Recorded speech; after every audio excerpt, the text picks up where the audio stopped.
আমার ভিডিও যারা নিয়মিত দেখেন তারা হয়তো জানেন আমার বড় বোনের বাড়িতে গেছিলাম। সেখান থেকে আমার বড় দুলাভাই যেখানে মাছ ধরে ওইখানে গেছিলাম পদ্মার মধ্যে।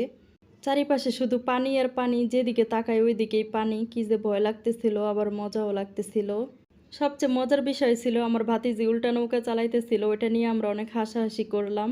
এখন ফারাবির আব্বু মাছ ধরতে নেমে গেছে, এখন মানসুরা আর ফারাবি নৌকা চালাইতেছে। কি যে একটা আতঙ্কের মধ্যে আছি বলে বোঝাতে পারবো না। মাছ ধরে এই জালিটার মধ্যে রাখা হইতেছে। মাছ ধরা শেষ করে বড় নৌকায় চলে আসলাম। এসে দেখি আমার বড় বোনের রান্না এখনো শেষ হয় নাই। ছোট বোন একটু হেল্প করতেছিল আর আমি ভিডিও করতেছিলাম।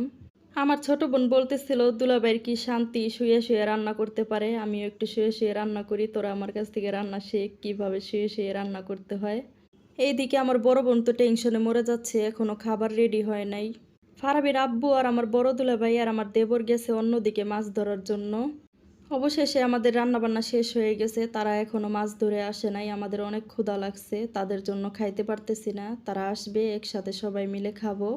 যতক্ষণ ছিলাম শুধু বৃষ্টি নামতেছিল, বৃষ্টির জন্য অনেক বিরক্ত লাগতেছিল আর বাচ্চারাও একটু বিরক্ত করতেছিল আটকা জায়গায়। চলে আসার সময় যখন পদ্মার মাঝে যাই তখন এত পরিমাণ ঢেউ ছিল আপনাদের দেখাতে পারলাম না, সরি।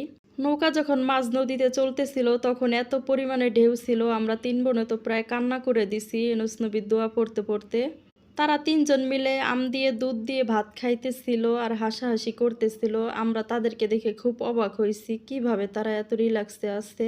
বাসায় এসে তাদেরকে জিজ্ঞেস করতেছিলাম এত ঢেউ দেখার পরও আপনারা কেন ফুর্তিতে ছিলেন। তারা উত্তরে বলল এটা তো কিছুই না, এর চেয়ে বড় বড় ঢেউ দেখেছি আমরা। সবাই ভালো থাকবেন।